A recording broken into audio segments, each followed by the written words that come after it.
Welcome back. Before we begin our spooky adventure tonight, remember to like the video, subscribe to the channel, and share this video with other horror enthusiasts to give us more motivation. I'd love to know where you're watching from and what time it is, so leave a comment below and cheer me on YouTube. I was 26 when this happened, and for a long time I avoided telling it the way it really happened, because every version sounded insane the moment it left my mouth. If I just said, I rented a cabin in Idaho and something was inside the walls, people leaned back, folded their arms, and gave me that polite little nod people give when they've already decided you're exaggerating. So I usually shortened it. I'd say, I booked a bad Airbnb during a winter drive and had a creepy host. That part was true. It just wasn't the worst part. The worst part was what I found when I understood why the place had been so cheap, why there were no exterior photos on the listing, and why the owner kept smiling at me like he was waiting for something to happen. This was in late December, 2 days after Christmas. I was driving from Bellingham, Washington, down to Cedar City, Utah, to meet my brother and his family for a belated holiday.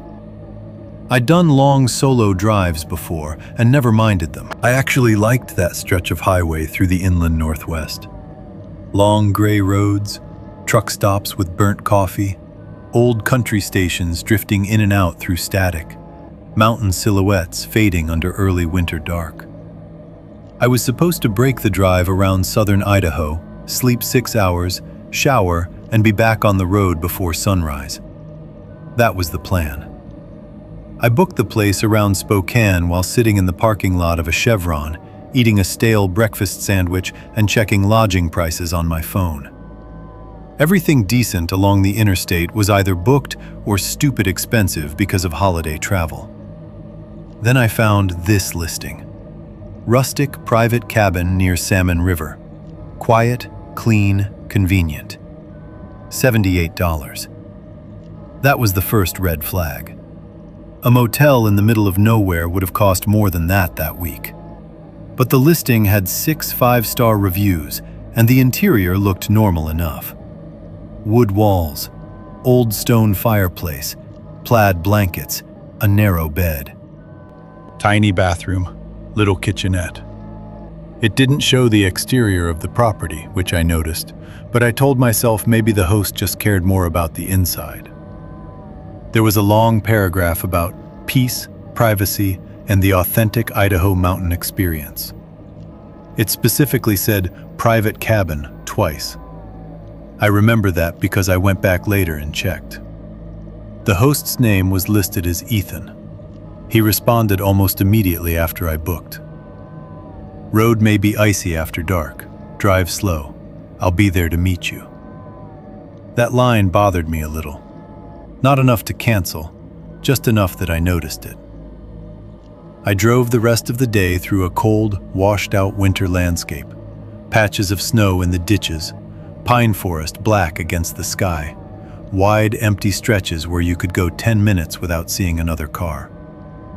Somewhere past Riggins, I stopped for gas at a tiny station with one pump island and a yellowed sign for diesel. The guy behind the counter was watching a game on a little TV mounted in the corner. I bought coffee and asked if there were many rentals out that way, just making conversation. He shrugged. Couple cabins, hunting leases, old family places, not much else. When I told him the county road number from my directions, he looked up for a second longer than normal. Up that way? Yeah. He stirred powdered creamer into his own coffee and said, Cell service drops bad once you get off the highway. That was all. Just a normal thing to say. But his face had changed a little. Outside, the wind had picked up. My tires made that crunchy sound over thin ice as I got back onto the road. Sunset was already bleeding out behind the ridges.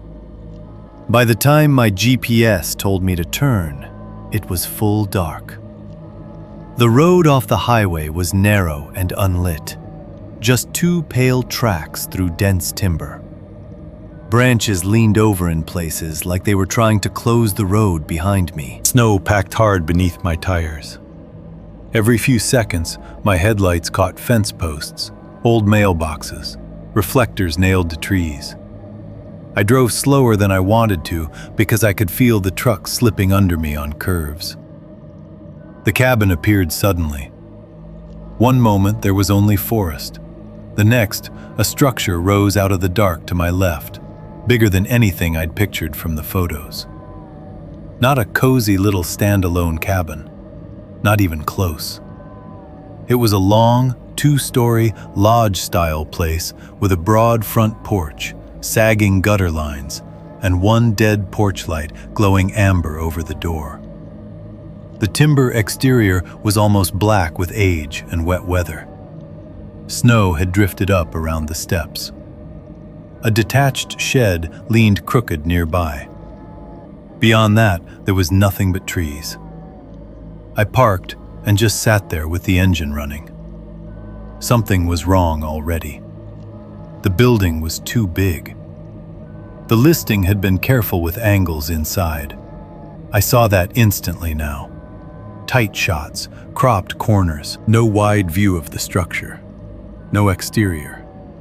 No hint that this was some sprawling old hunting lodge instead of a one-room rental. I took my duffel, locked my truck, and went up the steps telling myself maybe the host only rented out one wing of it. Maybe the rest was closed off. I hadn't even raised my hand to knock when the door opened inward. I flinched so hard I nearly dropped my bag. A man stood there, smiling at me with all his teeth. He was probably in his late 50s, maybe older.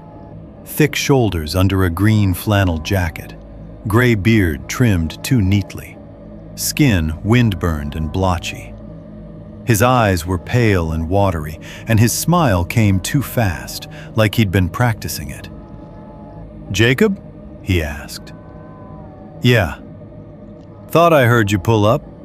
He held the door wider. "Road treat you okay?" His voice was warm, in that deliberate way salesmen use when they're trying to sound harmless. "You Ethan?" I asked. The smile stayed on his face half a second too long. "Name's Walter," he said. "Ethan's my middle name. Folks online know me by that." That should have been enough for me to leave. It should have. But it was freezing. I'd been driving all day, it was fully dark in the middle of nowhere, and the stupid human brain will do amazing work to avoid admitting danger too early. I told myself I was being paranoid. Small town guy, awkward host, old house, misleading photos. That was all. I stepped inside. The air smelled like wood smoke, bleach, and something underneath both of those that I couldn't place at first. The entry opened into a long central hallway, dim and narrow, with knotty pine walls and a runner rug faded almost white in the center. Mounted deer heads hung along one side. On the other, old framed photos of men in hunting gear stood in snow beside gutted elk and pickup trucks from another decade. There were no ceiling lights in the hall, only a weak lamp burning somewhere farther down, so the whole passage felt tunneled and strange. Walter took my bag before I could object. "You're at the back," he said. "Quietest room in the house." Room, not cabin. I stopped. The listing said private cabin. He glanced back with that same smile, softer now, almost sympathetic. "Well, it's private enough. Separate bed, separate bath. Nobody bothers nobody here."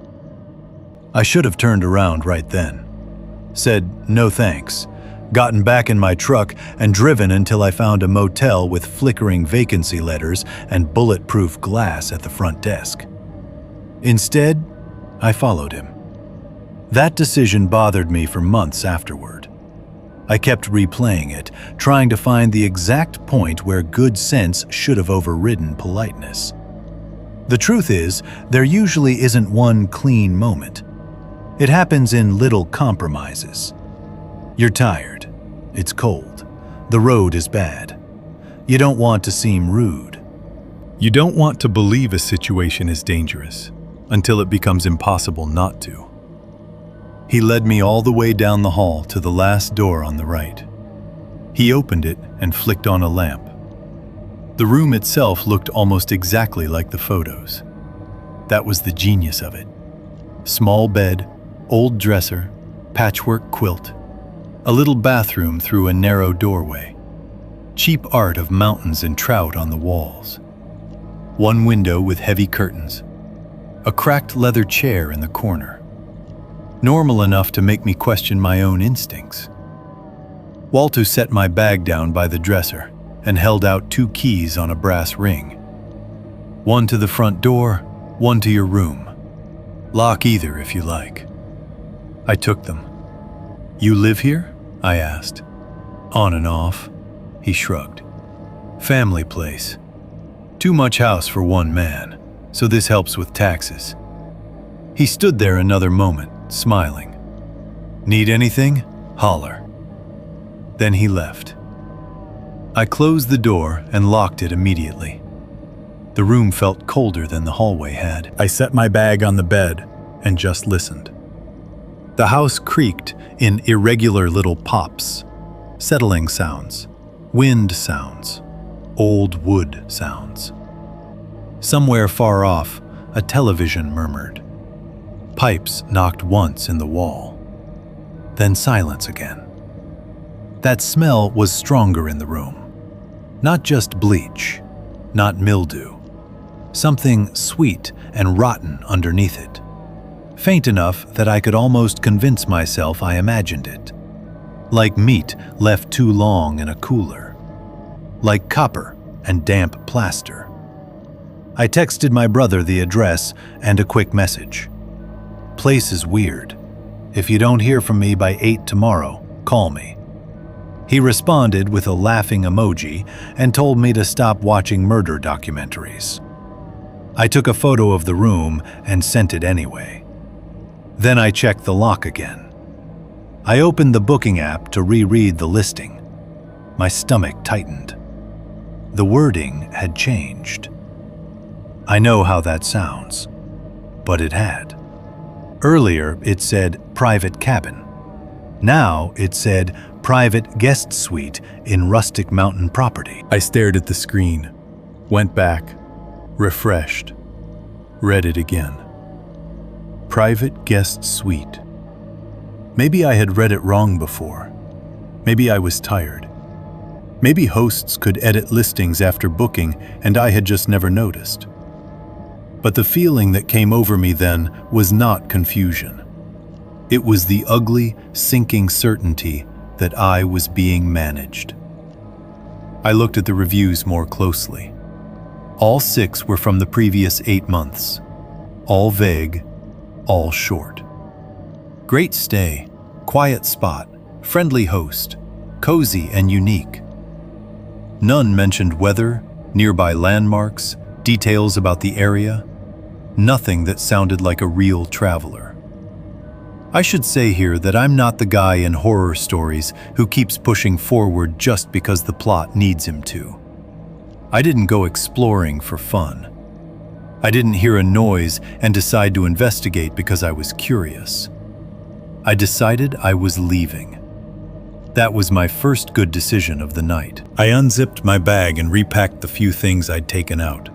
Phone charger, toothbrush, clean shirt, pill bottle. My hands were moving faster now, clumsy. I put my coat back on. Then there was a knock on the door. 3 soft taps. I froze. I hadn't heard footsteps. Not one board creak. Not one shift in the hall. Just the knock. Yeah? I called without opening it. How's the room? Walter asked through the door. His voice was right there, close enough that I pictured his mouth inches from the wood. It's fine. You settling in okay? Yeah, just tired. A pause. Then, in that same mild tone, he said, "You locked the door." Every muscle in my body tightened. I didn't answer. Another pause. Then he chuckled softly, as if he'd made a harmless joke. "Nothing wrong with that. Sleep better when you lock up." I stood completely still, watching the knob. It didn't turn. After maybe 10 seconds, I finally heard him move away down the hall. Slow, deliberate steps disappearing one by one. I waited another 30 seconds, then grabbed my bag and went to the window. It wouldn't open. Painted shut. I tugged harder. Nothing. I went to the door and pressed my ear to it. The TV was louder now, somewhere nearer the front of the house. A man's voice. Maybe a game, maybe news, hard to tell. I took one breath to calm myself and unlocked the door. The hallway was empty. I stepped out, bag slung over one shoulder, and started walking fast toward the front entrance. Halfway there, something made me stop. At first, I thought it was the smell, suddenly stronger. Then I realized it was a sound. A faint scratching inside the wall to my left. Not mouse scratching, not light skittering claw sounds. This was slower, heavier, dragging almost, like fingernails or something harder being pulled across dry wood from inside the wall cavity. I turned my head toward it and the sound stopped. The hallway seemed to hold its breath with me. Then, from farther down behind me, I heard my room door click open. I spun around. The lamp inside my room cast a yellow trapezoid across the hall. In that light, I could see Walter standing in my doorway, one hand still on the knob. He looked embarrassed. That was the worst part. Not angry, not startled, not caught. Embarrassed. Like I'd interrupted him doing something private. "You forgot your charger," he said, holding up the cord from my nightstand. I hadn't forgotten it. It was in my coat pocket. He must have seen something change in my face, because his smile thinned a little. I was just helping. I don't remember making a decision. I remember moving. I turned and went straight for the front door. Not running yet, but fast, boots slipping on the runner. The TV noise got louder. I passed an open room on the left and caught a glimpse of an old recliner, wood stove, stacked newspapers, and a coffee mug on a side table with steam still rising from it. So he hadn't been in there watching TV. He'd been near me, probably the whole time. My hand hit the deadbolt on the front door, twisted, yanked, locked. A different lock than the key he'd given me. One I didn't have. Behind me, Walter said calmly, "Storm door sticks. Lift when you pull." I lifted and pulled harder. The door opened 3 inches, then jammed against something outside. Snow, I thought at first. Then I looked through the crack. A chain had been run from the outer handle to a porch post. Not heavy, just enough. Enough to slow someone down from the inside. My mouth went dry. I turned. Walter was still halfway down the hall, hands visible, expression almost patient. "You don't need to make a scene," he said. "What the hell is that?" "Road gets drifters sometimes. You chain the door, so nobody wanders in at night." "Bullshit." He sighed like I was being difficult. "You city people get worked up over every little thing." I took out my phone. No signal. Not one bar. He saw me check and nodded slightly, as if confirming something he already knew. "I've got a landline if you need to call somebody," he said. That line was so obviously insane that it cleared my head a little. I stepped backward, keeping the front door at my side. "I'm leaving. Road's bad. I don't care." He looked at me for a moment. Then he smiled again, but this time something in it had dropped away. The warmth was gone. What remained looked practiced and empty, like a mask he was tired of holding up. "Probably should have left before dark," he said. And from somewhere inside the wall beside the hall mirror, something hit the wood hard enough to make the frame rattle. I jerked away from it. A second impact came lower this time. Then a scraping slide. Walter didn't even turn his head. That was when I knew, really knew, that whatever was in the wall was not a surprise to him. "Who else is here?" I asked. He didn't answer. The thing inside the wall moved again, traveling behind the paneling with a wet, dragging sound, as if it were following the length of the hallway toward us. I backed away from the wall instinctively. Walter noticed that and gave the smallest nod, like he approved. "Smart," he said quietly. "Don't stand too close." The sound stopped near the front of the house. Then came one slow knock from inside the wall at shoulder height. I looked at Walter. He looked at the wall.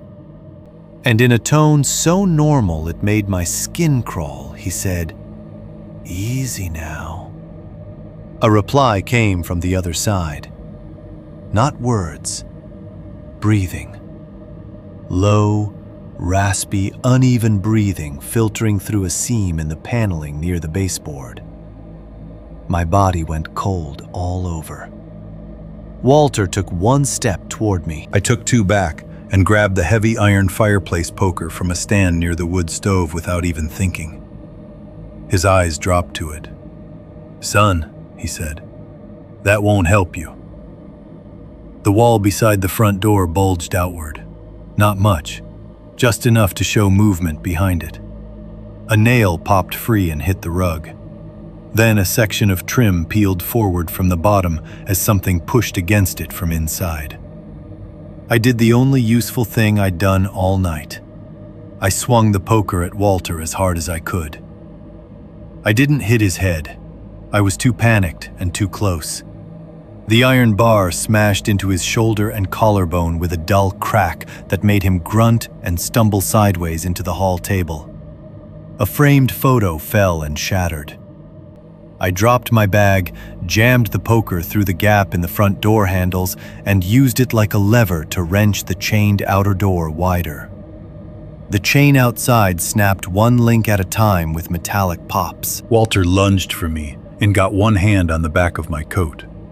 I twisted free, half fell through the doorway, slammed my hip into the porch rail, and spilled into the snow. I hit the steps hard enough to tear skin off my palm, scrambled up, and ran for my truck. Behind me, the front door banged open. Then I heard a second sound. Not Walter. Something heavier and uneven crossing the porch at speed. I fumbled my keys so badly I almost screamed. I finally got the fob, yanked open the driver's door, and threw myself inside. As I slammed it shut, something struck the passenger side of the truck hard enough to rock the whole vehicle. I looked up. Walter was coming off the porch, one arm hanging strangely, and beside the front steps, in the headlight wash, something crouched low in the snow. At first, my brain couldn't understand what I was seeing. It looked human, only in the way roadkill sometimes still looks like the animal it used to be. Too thin, too long through the arms, head bare and pale, scalp patchy, with wet hair stuck to it. Its back arched under layers of filthy clothes, or maybe blankets tied around its body with extension cords and rope. One side of its face was wrong. Skin pulled tight and shiny over the cheekbone. Lips split back too far, as if scar tissue had healed crooked. The other side was hidden by darkness. But what I saw most clearly were the hands. Bare, raw-looking hands with dark, broken nails and red cracks splitting the skin to the wrist. In one hand, it held a strip of wood trim, with nails still sticking out of it. I threw the truck into reverse and floored it. The tires spun first, whining on packed snow. The crouched thing moved fast, faster than it should have, slapping a palm against the passenger window with a wet smack that left a streak. Then the tires caught. The truck shot backward, fishtailed, clipped a snowbank, then straightened as I jerked the wheel and tore down the road without headlights for the first few terrifying seconds because my hands were shaking too badly to find the switch. I don't remember the first mile very clearly, just trees blasting past in narrow yellow tunnels, my own breath sawing in and out. The rearview mirror showing only darkness and once, maybe imagined, a single porch light far behind shrinking between branches. When I hit the highway, I didn't stop. I drove south until I saw lights from a 24-hour gas station outside a little town whose name I didn't catch. I pulled in crooked across two spaces, left the truck running, and went inside carrying the poker like a weapon. The woman at the register stood up immediately. I must have looked feral. Snow on my clothes, blood on my hand, face white as paper. I said, "Call the police." She already was. The county deputy who responded met me there about 15 minutes later. Heavyset guy, late 40s, tan uniform, calm voice. He listened without interrupting while I tried to explain. I told him about the listing, the locked room, the chain on the door, Walter, the noises in the wall, the thing on the porch. I left out nothing because by then I was too scared to care how crazy I sounded. He looked at my truck with a flashlight. There were long smears on the passenger side, half mud and half something darker. At the edge of the window, caught in the rubber seal, was a piece of skin. Not a lot, a ragged crescent no bigger than a thumbnail. Human skin. I know that because the deputy stared at it a second too long before putting on gloves.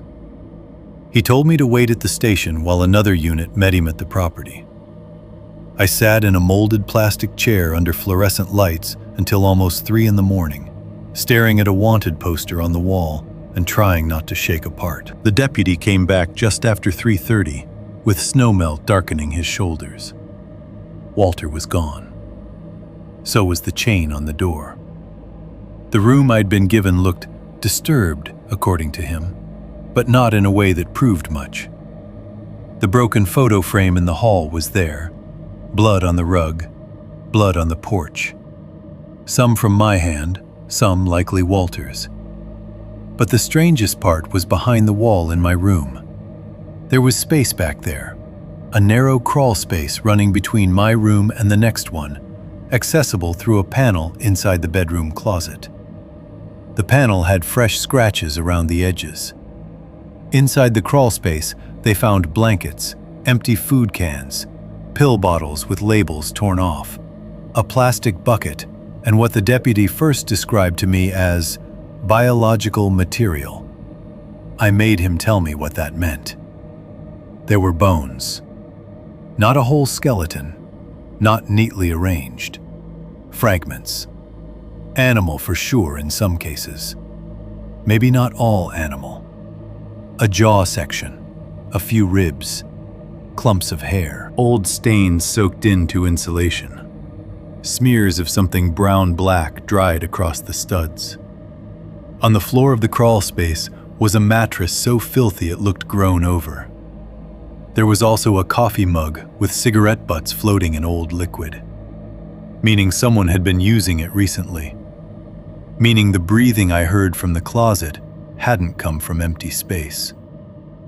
The deputy asked if Walter had mentioned anyone else living there. I said no. He asked if I'd gotten a good look at the person outside. I said not good enough. He asked if drugs could have been involved. I said maybe, but it didn't look like only drugs. It looked like captivity, or sickness, or both. At 9 that morning, a detective spoke to me in a small office with blinds half closed against the daylight. He was more careful with his words than the deputy had been. He said they were trying to determine whether Walter was the legal owner of the property at all. The Airbnb account had been opened under a prepaid card and a routing address in Boise. The county tax records tied the cabin to an estate still under dispute after the owner died 3 years earlier. In other words, Walter might not have had any right to rent it out.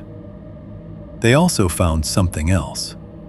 In a locked room on the first floor, one I'd passed on the way out without noticing anything but a closed door, they found shelves lined with bleach bottles, contractor trash bags, old towels, and 2 deer processing tables. One still had reddish-brown residue in the drain grooves. The detective was very careful not to call it blood until testing came back. There were hooks in the ceiling, a floor drain, and on a workbench nearby, a box of women's jewelry. Single earrings, rings, cheap watches, hair ties, all mixed together with batteries, coins, and screws, like they'd been swept off various surfaces and dumped in one place. The detective asked if any of it was mine. None of it was. I asked him if anyone was missing from the area. He gave me the kind of non-answer that is itself an answer. There are open cases. I didn't throw up until that point. Not from fear. Not from seeing the thing outside. Not even from the bones. It was the jewelry. The random, ordinary human clutter of it. That was what broke me. Because bones can still belong to deer. Hooks can be for game. Bleach can be for cleaning. But a pile of mixed women's jewelry in a locked processing room in a falsely listed rental cabin in the middle of nowhere. There aren't many innocent explanations for that. I stayed in a motel under a sheriff's recommendation and drove to Utah the next afternoon in a fog I can barely remember. I slept with the chair under the motel door handle and the TV on all night.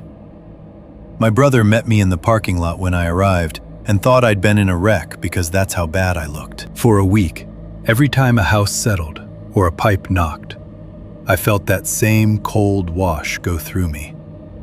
Every time I showered, I kept pulling the curtain open to check the room. I started sleeping with a knife on the nightstand, which I'd never done before in my life. A detective called me twice over the next 2 months. Walter was never found. They confirmed blood from at least 2 people in the house, one of whom was probably Walter. The rest they wouldn't discuss in detail.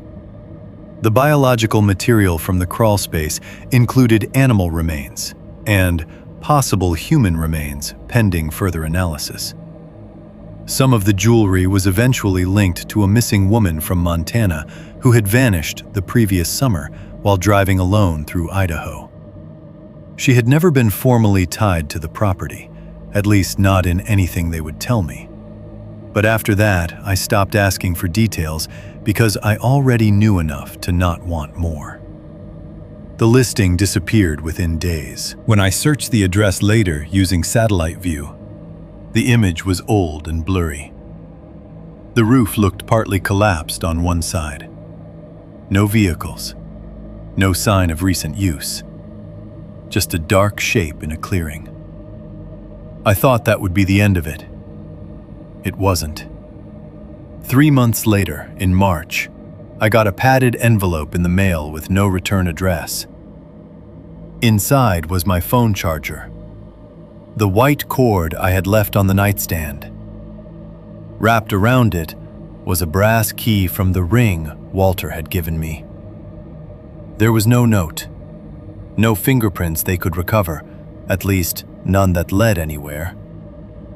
I changed apartments after that. I changed my route to work, got cameras, stopped posting photos in real time, stopped checking into places online. All the usual paranoid things. Except once something real has happened to you, it doesn't feel paranoid anymore. It feels procedural. About a year later, I was driving through Oregon for work and stopped at a diner outside Pendleton because I'd been on the road since dawn and needed coffee. There were 3 old ranchers at the counter, a waitress with tired eyes, and a local news segment muttering on a TV in the corner. I was halfway through my second cup when I saw him. Not Walter, the other one. Or I think it was. Across the lot, beyond the fogged diner window, a figure moved behind a row of parked trucks near the ice machine.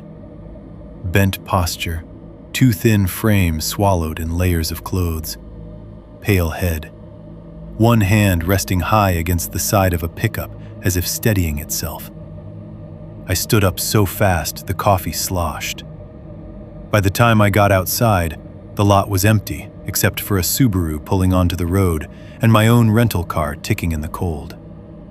Near the ice machine, half frozen into a dirty ridge of snow, was a strip of brittle wood trim with 2 bent nails in it. Maybe it meant nothing. Maybe my brain stitched together shapes and shadows and old fear into something familiar.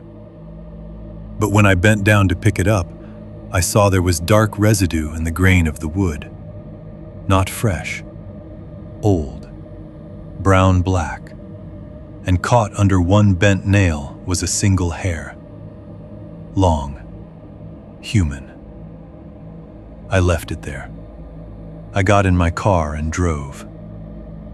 That's what people always ask at the end. Why didn't you go back? Why didn't you look harder? Why didn't you track the case? Why didn't you find out what was in that crawlspace, who the jewelry belonged to, whether Walter was dead, whether the thing in the wall had been a prisoner or an accomplice, or something so damaged it no longer fit either word? Because I learned the only lesson that place had to teach. Some places are not mysteries. They are traps. And the people who survive them survive because they leave before they understand everything. The last thing I'll say is this. There was one detail I left out of my statement originally because it felt too small. And at the time I thought maybe it was shock making me imagine things. When I first backed out of that driveway, and the crouched thing slapped my passenger window, it left more than a smear. For a fraction of a second, in the headlight glare, I saw writing dragged through the wet dirt on the glass with one fingertip. Not a word, just 3 letters. R-O-O. At the time, I thought it was random, unfinished. Later, lying awake at night and replaying that scene for the 1000th time, I understood what I had actually seen. There hadn't been room for all 4 letters before I hit the gas. It hadn't been scratching nonsense. It had been writing the place it came from. Room. Not help, not run, not no. Just room. As if that single word explained everything. As if that was what it had been reduced to. A person turned into a thing that belonged to a hidden space in the wall of an old lodge, rented out to strangers for one cheap night at a time. Sometimes I still dream about that hallway. The weak lamp, the deer heads, the old photos, the wall beside me moving, and Walter standing there with that patient smile, listening to something breathe on the other side of the wood like it was a dog waiting to be fed. In the dream, I never make it to the door. I'm always reaching for the lock while the sound inside the wall grows louder and wetter and closer. And I realize too late that the chain on the outside isn't meant to keep people out. It's meant to slow them down just long enough for whatever lives in the dark between the rooms to come the rest of the way through. Story 2. I found another cabin behind my rental in Montana. The owner swore it didn't exist. I was 31 when this happened, and I had just ended a relationship that should have ended a year earlier. Not the kind with screaming matches or broken dishes. The worst kind. Quiet. Exhausted. Two people sitting in the same apartment, feeling like they were waiting for the other one to finally say the thing both of them already knew. When it ended, it didn't explode. It just emptied me out. I was still going to work, still answering emails, still doing normal things, but it felt like I was watching someone else keep my life moving. My sister told me I needed to get away for a few days and go somewhere I couldn't stare at my phone and reread old messages. She was probably right. So I booked a cabin in western Montana for 4 nights in early January. It was outside a little town about 40 minutes south of Kalispell, down a county road that curved around frozen pasture land and climbed into pine forest. The listing made it look exactly like what I wanted. Old but clean, wood stove, front porch, no nearby neighbors, a loop trail behind the property for snowshoeing or hiking, depending on conditions. The host's name was Greg. He had dozens of good reviews, most of them from people calling the place peaceful, secluded, and perfect for resetting. That phrase got me. Perfect for resetting. I remember packing my Subaru in the dark outside my apartment before dawn, throwing in 2 duffel bags, a cooler, boots, an emergency kit, and the paperback novel I had been pretending to read for 3 months. I stopped at a gas station outside Spokane and got coffee that tasted like burnt pennies. I drove east and then southeast under low clouds, the radio fading in and out through country stations, weather reports, and static. Once I crossed into Montana, the scenery changed in that way it does out there. Suddenly the land feels older and farther apart. Fewer houses, longer distances between gas stations, pickup trucks with rifle racks, hand-painted signs for firewood, snowmobile repairs, antler sheds for sale. By the time I reached the turnoff to the county road, the sky had already started graying toward evening, even though it was only a little after 4. I stopped once at a tiny general store attached to a gas pump and asked the woman behind the counter if I was headed the right way for the address. She was in her 60s, red sweater under a Carhartt vest, reading glasses low on her nose. When I gave her the road name, she nodded. "Keep following it till you pass the old Ranger Spur. You'll lose service about then." I told her that matched what the GPS had been warning me. She smiled a little, but not much. "Everybody thinks that's a joke till it happens." I bought a flashlight, even though I already had one in the car. I don't know why. Maybe because hers were right there by the register and the batteries were taped to the package. Maybe because I had a small, irrational feeling that it would be stupid not to. The road got rough the farther I went. Snow had been plowed recently, but not well, and underneath the packed tire tracks, there was a glaze of old ice that made my steering feel loose. Pines closed in on both sides. Now and then I'd pass a dark mailbox, a chained gate, or an old logging road disappearing between trees. Once I saw a deer carcass in the ditch, half-skinned by scavengers. Its rib cage looked white-blue in the last of the daylight. The cabin was exactly where the directions said it would be, just past a bend marked by an old wooden sign nailed to a post. Hollow Pine Lane. The property opened into a small clearing backed by timber and a rise of land behind it. The cabin itself was 1 story, cedar-sided, with a deep porch and a green metal roof. Yellow light glowed through the windows. Smoke curled from the chimney. For the first time that day, I relaxed. It looked normal. More than normal. It looked good. Like the listing photos had been honest for once. I parked beside a dark blue Ford pickup dusted with salt and snow. Before I even shut off the engine, the front door opened and a man stepped onto the porch. He raised one arm and waved. Greg, I assumed. He looked to be in his mid-50s, broad build, thick beard, baseball cap, insulated flannel jacket. Not especially warm, not unfriendly either. Just reserved in a way that read rural more than creepy. He came down the steps while I got out and introduced himself. Road all right? A little slick. County half-asses the back end this time of year. His voice was low and matter-of-fact. He helped me carry my duffel to the porch, showed me the keypad lock, and walked me through the cabin in under 5 minutes. Living room, little kitchen, bathroom, 1 bedroom, backup propane heater if the power failed, emergency radio in the cabinet, extra lantern under the sink. It all felt practical, lived in, real. Inside smelled like cedar, dust, and wood smoke. No weirdness, no fake cozy touches staged for photos.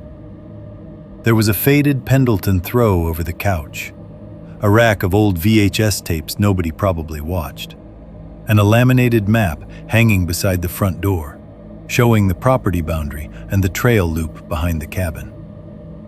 Greg pointed to it with one thick finger. Trail's easy enough in daylight if snow doesn't cover the markers. Don't go wandering off the ridge side. Ground drops fast in a few places. Also, orange season's still on for late permit holders farther west. So if you hike much, wear bright. Hunting season? Remnants of it. He paused, like there was something else he almost said, then didn't. If you need me, I'm about 15 minutes down the road. Signal's weak, but texts usually go through eventually. That was it. No weird smile, no over-explaining. He left in his truck, tires crunching away through the snow, and I was alone. That first night was exactly what I'd hoped for. I made boxed mac and cheese with chopped up sausage in the little kitchen, opened a bottle of cheap red wine, sat by the wood stove, and read maybe 5 pages before I started just staring into the fire instead. The silence out there was the kind that at first feels healing, and then, once your ears adjust, starts to feel enormous. No traffic, no neighbors, no sirens, just the occasional tick from the stove, a gust against the siding, and once, somewhere way off in the dark, a sound that could have been a coyote or a fox bark. I slept hard and woke up clearer than I had in months. The next morning, the sky was pale and bright, the kind of cold that makes everything look sharpened. I made coffee, ate scrambled eggs standing at the counter, and watched chickadees bounce through the brush outside the window. I almost laughed at myself for how tense I'd felt on the drive in. By noon, I was thinking maybe my sister had been right. Around 1, with the sun as high as it was going to get, I decided to walk the trail behind the cabin. I put on boots, gloves, a knit hat, and one of those ridiculous blaze orange beanies Greg had left hanging by the door. I took my phone, even though it had no bars, the store-bought flashlight, a water bottle, and the bear spray I kept in my car year-round, mostly out of habit. There was enough packed snow that I could follow the trail without snowshoes. The trailhead started just past the woodshed behind the cabin. Little red markers had been nailed to trees at intervals. At first, it was easy walking. Just a narrow path winding through lodgepole pine and fir, with the cabin still visible in glimpses through trunks behind me. The air smelled clean enough to hurt. No wind, no birds. Even my own breathing sounded too loud. About 15 minutes in, the trail bent along a rise and started looping east. That was when I noticed another path. It wasn't on the map by the door. It branched off from the main loop at a shallow angle and cut downhill through denser timber. Not an animal track. not random. It had been used enough to pack the snow thin over frozen earth beneath. Someone had walked it repeatedly. I stopped there longer than I should have, just looking at it. Every sensible part of my brain said to stay on the marked loop. But I was already doing what people always do in stories like this after the fact, which is trying to explain why a decision felt reasonable at the time. It was daytime. The spur looked close. I was not deep in the wilderness. I could still roughly tell where the cabin was by the slope of the land. And if there was another structure nearby, an old shed, maybe an old trapper's cabin, it made sense to be curious, especially when you're alone and half trying to prove to yourself you can still feel interested in things. So I took the unmarked path. It sloped gently for maybe 6 or 7 minutes, then leveled out in a stand of older timber where the trees grew wider apart. The silence there felt different, heavier. I know that sounds vague, but if you've spent time in real woods, you know silence has texture. Some silence is peaceful. This wasn't. This was the kind where your body starts scanning before your mind does. Then I saw the roofline. At first, I thought it was a fallen structure or an outcropping because it blended so completely into the trees. Then I came around a cluster of firs and the whole thing appeared. Another cabin. Not a hunting blind, not a storage shed, a full cabin, maybe 30 feet long, sagging into the earth as if the woods had been slowly swallowing it. The porch roof had partially collapsed. Moss stained the boards black-green. One window was boarded over from the outside. Another was broken, its jagged edges frosted. The front door hung open at an angle. No lock, no knob, just a dark rectangle leading in. I stopped so abruptly my right boot slid on ice. Every instinct told me to turn around. I can still picture the place exactly. The porch steps soft with rot. Snow drifted up against the foundation. A length of rusted chain half buried near the door. An old enamel basin tipped in the weeds beside the wall. It wasn't just abandoned, it looked spoiled somehow, as if neglect had soured into something personal. I went closer anyway, but not because I wanted adventure. Because once you find a place like that unexpectedly, some hardwired part of you needs to make it make sense. You want one normal explanation to erase the feeling that came with seeing it.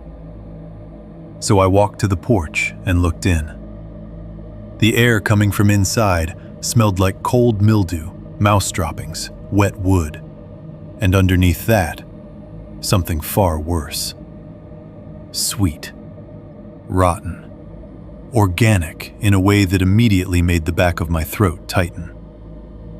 The front room was mostly empty except for wreckage. A broken chair, a table on its side. Newspaper scraps fused to the floorboards with old moisture. Dust and animal filth everywhere.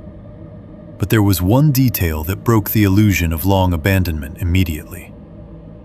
Footprints. Not full crisp boot prints, more like fresh scuffs and compressed dust across the floorboards from repeated recent movement.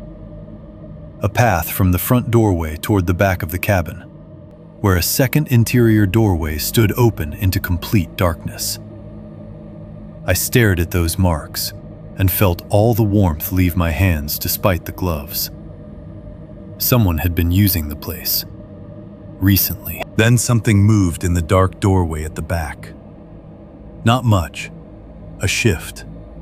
A slight change in the shape of blackness. The kind of movement your eyes catch before your brain understands it. I jerked backward hard enough to bang my shoulder into the door frame. I didn't call out. I didn't step inside. I backed off the porch, turned, and walked fast until the cabin was out of sight. Then I started moving even faster. By the time I hit the main trail, I was breathing hard and half jogging back uphill toward the rental.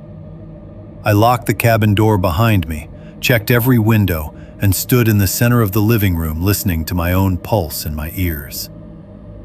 Then I texted Greg. "There's another old cabin off the trail behind this one. I found it by accident. Is it on your property?" The message took a while to send. I watched the little spinning icon far longer than should matter. When it finally went through, I felt ridiculous for being as rattled as I was. His reply came almost an hour later. "There are no other cabins behind the property. Stay on the marked trail." I read that maybe 10 times. No other cabins. Not, "That old place isn't safe." Not, "Don't go in there." Not, "Must be one of the old structures farther down." Just a flat denial. I texted back immediately. "I'm telling you, I found one. About 7 minutes off the loop trail downhill. Front door hanging open." No response. I called. Straight to voicemail. I should have left then. That's the part I've replayed most often, because unlike the first decision, this one should have been obvious. There was enough daylight left for me to get back to town if I moved. But fear does strange things to decision-making. Half of me thought Greg was being evasive because maybe he didn't want renters poking around an unsafe ruin on neighboring land. The other half thought I was overreacting after months of stress and loneliness. On top of that, the cabin I was in still felt safe in practical ways. Solid door, working locks, vehicle outside, road accessible. Leaving in the dark on ice also carried real risk. So I did what a lot of people do in bad situations. I compromised. I decided I'd stay one more night, keep the place locked, leave at first light, and report the extra structure to Airbnb later if needed. I wish I could tell you that was the last normal decision of the day. By late afternoon, the sky had turned a flat iron color. I made soup from a can and tried watching an old DVD I found in the cabinet because the Wi-Fi was useless. I kept checking the windows without meaning to. Every time the cabin settled or the stove clicked, my shoulders tightened. Around 5, I noticed something I hadn't seen before. Behind the front door, leaning in the corner, was an old snow shovel with something dark dried along the metal blade. Rust, I thought at first. Then I picked it up and saw small pale fibers stuck in the dried residue. Not fibers, hair.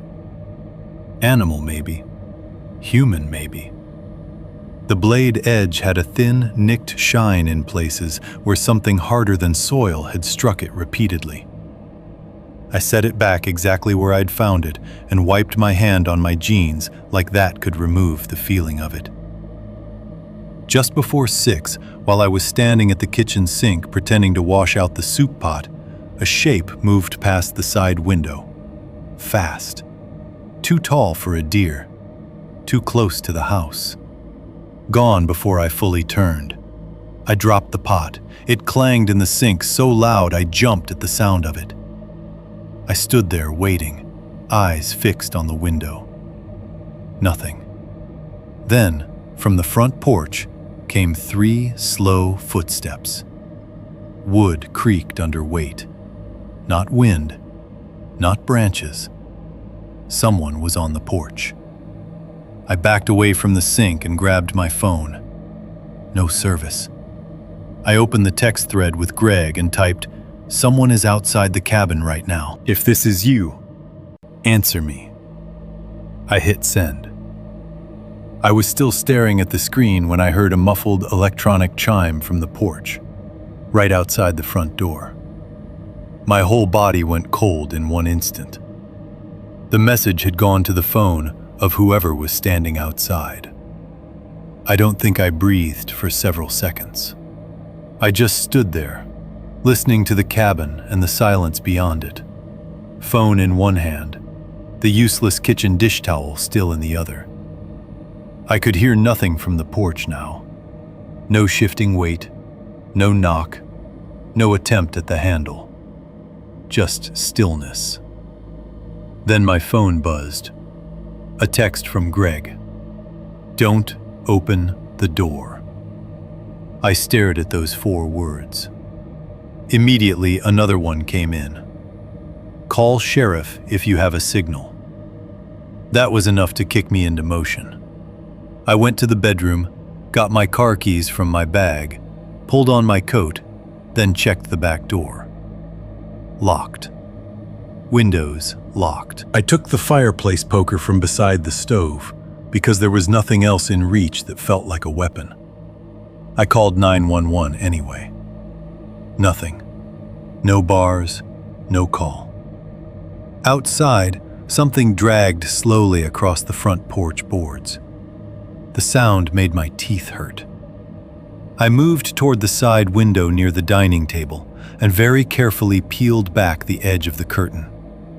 At first, I saw only the porch post and gray-white snow beyond it. Then, inches from the glass, a face rose into view. I screamed. It wasn't a ghost or a monster. It was human, which somehow made it worse. A woman, or what had once been a woman. Her hair hung in wet ropes around a face so battered and wrong, it took my eyes a second to process it. One eye was swollen nearly shut and purple-black. The skin over her left cheekbone had been split long ago and healed badly in a ropey ridge. Fresh blood had dried from one nostril to her lip. There was something smeared on her chin. Mud or old blood. Her expression wasn't aggressive. That's what terrified me most. She looked desperate. Her mouth moved. I couldn't hear through the glass, but I saw the word clearly. Help. Then something yanked her backward so violently she vanished from the window. I stumbled away, hit the table, nearly went down. A crash came from the porch. Then another. Then silence. I don't know how long I stood there shaking before my mind could even form a coherent thought. Part of me wanted to run out there immediately. Another part knew with cold certainty that if I opened that door without knowing what was outside, I could die in seconds. That is the kind of choice people judge easily from a distance and almost never understand up close. I texted Greg again. There is a hurt woman outside. Someone pulled her away. Call police now. This time there was no immediate reply. I forced myself to move. I turned off every interior light except the lamp in the bedroom, so anyone outside would have a harder time seeing through the windows. Then I crouched behind the couch where I could see part of the front door and part of the living room window. A minute later, I heard it. Not at the front door, from the back of the cabin. A knock. Single. Heavy. Then another. Then something slid along the rear wall with a grinding scrape. Whoever was outside was circling the house. Or more than one person was. My thoughts started clarifying in that ugly adrenaline way. I remember actually noticing that shift. The panic didn't vanish, but it tightened into a narrower, more usable fear. I needed options. My car was out front, too exposed. If someone was using the porch and the front clearing, I couldn't get to it safely unless I knew where they were. The bedroom window, though, faced the side yard and the trees. I went there, checked the latch, and pushed it up. It opened with a groan and a puff of freezing air. Good. If I had to get out, that was my route. My phone buzzed again. Greg.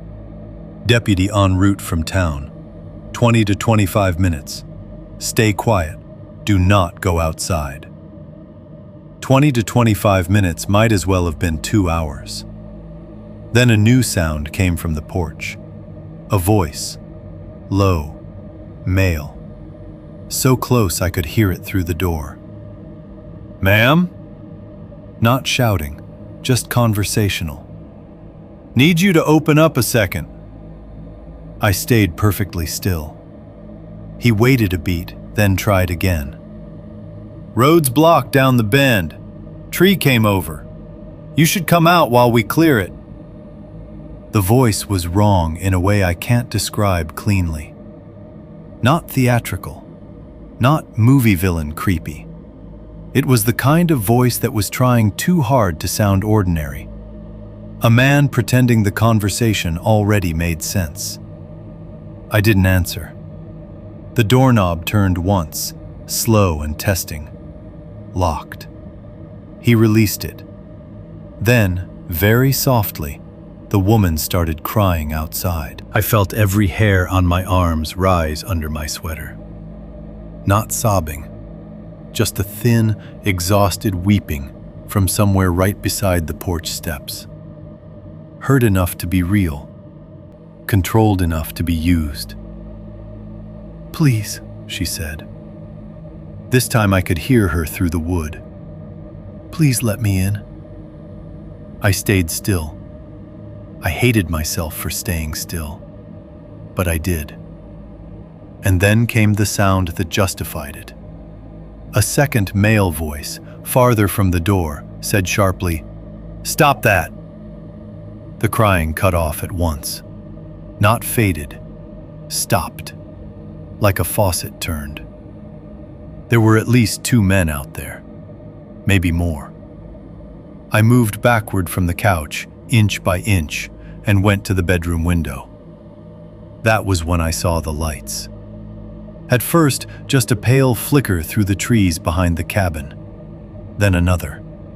Flashlights. 2 or 3 of them moving between trunks on the slope leading down behind the house. They weren't searching randomly.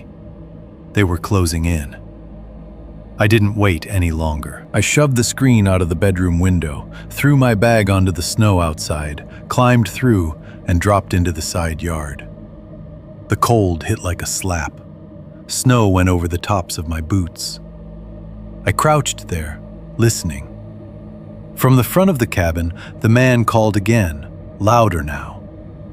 "Sheriff's not coming fast enough!" He knew. Somehow he knew law enforcement had been called. That changed the shape of my fear completely.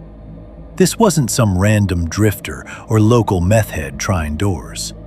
These people knew the property, the timing, maybe even Greg's habits. I grabbed my bag, kept low, and moved toward the tree line opposite the porch. The flashlight beams behind the cabin were brighter now, slicing between trunks. I could hear men's voices carrying in brief, low bursts. One laughed. I made it maybe 20 yards into the woods before my right foot punched through a crusted drift and I went down hard on one knee. Pain shot up my leg. I bit my glove to keep from yelping and crawled behind a fallen log. That was when I saw the woman again. She was moving between 2 trees downhill from me, half bent over, hands bound behind her back with something silver that caught the light. Duct tape crossed the front of her coat from shoulder to waist, like someone had improvised restraints around her torso after her wrists were tied. One man was dragging her by the upper arm. Another followed with a flashlight and a rifle slung over one shoulder. They weren't looking for me, not yet. They were taking her back toward the hidden cabin, the old one, the one Greg had denied existed. I should have stayed there. Any sane person would have stayed hidden and waited for deputies. Instead, I did something I've had to explain to myself many times since. And the only explanation that feels honest is that once you see someone being marched into the woods like that, injured and barely upright, some line gets crossed inside you. Fear doesn't disappear. It just gets joined by something else. I trailed them. Not close, not heroically. I stayed back, using trees and the terrain, moving only when the flashlight beams shifted away. My heart was beating so hard I could feel it in my teeth. Snow soaked through one knee of my jeans. The woods smelled like pine resin, cold earth, and distant smoke. They led her down the unmarked path toward the hidden cabin. The front of the place glowed faintly now from light inside. Not electric. Lantern light, maybe. Firelight, maybe. One of the men shoved her up the porch steps. She stumbled and hit the rail hard enough to leave a dark smear on the wood. Blood. I made it to the edge of the trees near the cabin and dropped behind a stump. From there, I could see the doorway. The man with the rifle went in first. The other pushed the woman after him. Then the man on the porch paused, half-turned, and shone his flashlight out into the woods in a sweeping arc. The beam crossed so close to me it lit the side of the stump white. I stopped breathing. After a second, he lowered the light and went inside. I should have run then. Instead, I waited until the voices inside rose, arguing maybe, or barking orders, and moved to the broken window on the side of the cabin. One jagged panel was missing entirely. I crouched beneath it and listened.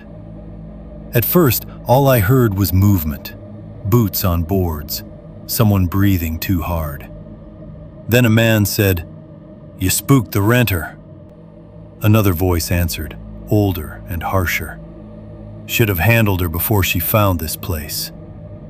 Then the woman made a sound. Not quite a cry, more like someone trying not to scream through clenched teeth. I looked in.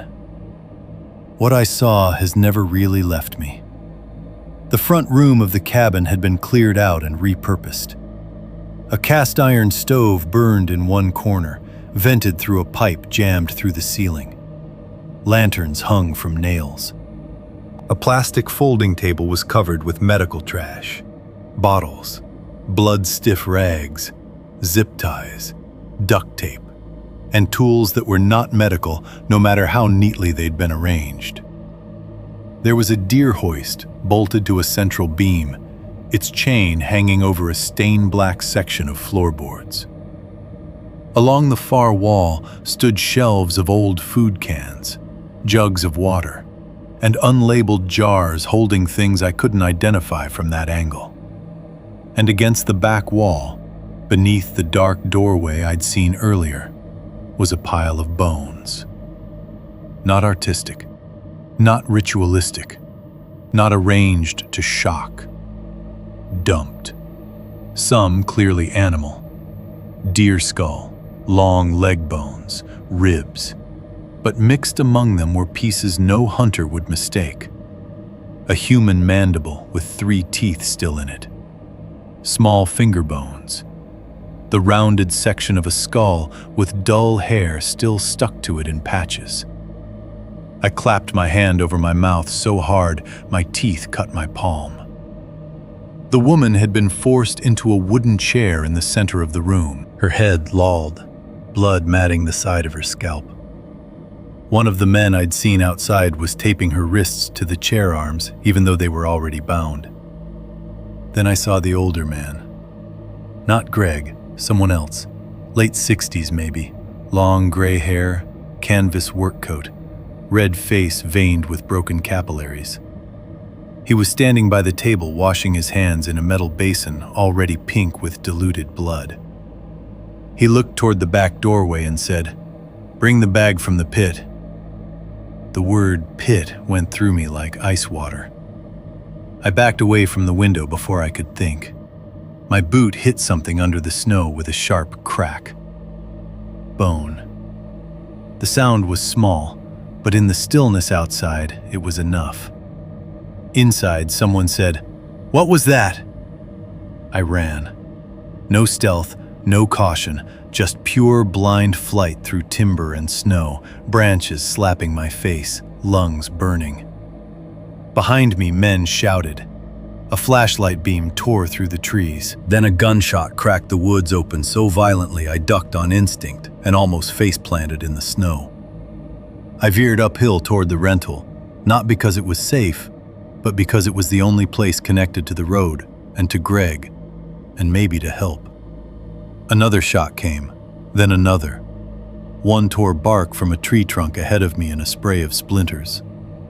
By the time I saw the back of the rental cabin through the trees, I was gasping so hard I could barely stay upright. And that was when the deputy's lights finally hit the clearing. Blue and red strobes flashed across the snow, the porch, the pines.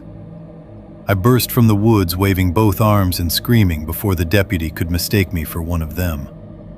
He braked hard, door already opening, sidearm drawn. "There are men in the woods!" I yelled. "There's a woman! They have a woman in another cabin behind this one!" He was already on the radio before I finished. What happened next turned into the kind of chaos memory doesn't preserve cleanly. More units. Greg's pickup skidding into the drive. Men yelling commands in the woods. Another shot somewhere downhill. Then a different sound. One I somehow understood instantly even before anyone said it aloud. The cabin. The hidden one. It was on fire. Orange light began pulsing through the trees, brightening too fast to be accidental. By the time two deputies and Greg pushed downhill toward it, flames were already punching through the collapsed porch roof. Dry rot and old timber made the whole place go up like it had been waiting years for an excuse. They found the woman in the snow about 30 yards from the cabin, half conscious, wrists still taped, scalp split open, hypothermic and in shock.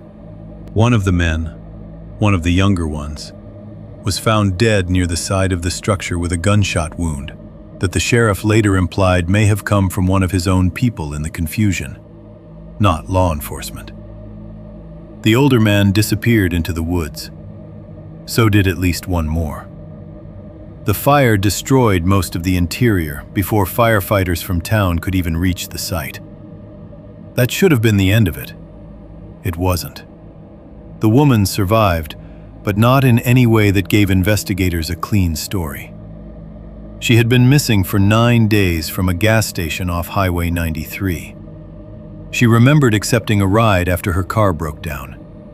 She remembered being held in a cabin, and then another cabin. She remembered men arguing about whether she had seen the lower place before they moved her. She remembered hearing someone named Marlin give orders. Greg was questioned for hours that night, and again later. He admitted the old cabin existed. According to him, it had belonged to his grandfather and had been abandoned for decades after a hunting accident and a fire. He said he denied it because he didn't want renters exploring dangerous structures on adjoining land, and because, in his words, people around here don't need city folks wandering into every old wound in the woods. That sounded almost believable until the sheriff's office found evidence that Greg had been to the cabin more recently than he claimed.